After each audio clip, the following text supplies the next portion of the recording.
সাইদা বিবি সামিনা সিরাজুল বেগ, তার ঘরে হঠাৎ আগুন লেগে যায়। তার উপর দিয়ে একটা 33,000 কারেন্ট লাইন গেছে।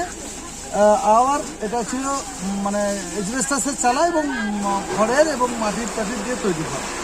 সেই ঘরে হঠাৎ আগুন লেগে যায়। আমরা অনুমান করছি শর্ট সার্কিট থেকেও হতে পারে, আবার ঘরের আগুন থেকেও হতে পারে। আমরা যখন খবর পাই, আমাদের এখানকার স্থানীয় সবাই খবর দেয়, তখন আমরা দমকলকে বলি।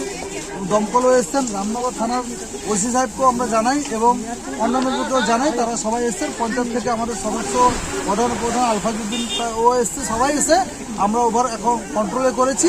তবে প্রাণহানি কোনো ঘটেনি, কিন্তু কিছু মুরগি ছিল, গরিব মানুষটা অনেক মুরগি ছিল, সেই মুরগিগুলো মারা গেছে এবং ফায়ার দপ্তরের লোকেরা খুব কোঅপারেট করেছে। খবর পাওয়ার সাথে সাথেই তারা এসছেন এবং রামনগর থানার অফিসাররাও এসছেন। সবাই মিলে আমরা উদ্ভূত পরিস্থিতিটাকে কন্ট্রোল করেছি। কিন্তু বর্তমানে আমরা চেষ্টা করছি ওই পরিবারের কীভাবে পাশে দাঁড়ানো যায় এবং আমি এটা এমএলএ সাহেব অখিলবাবুকেও জানিয়েছি।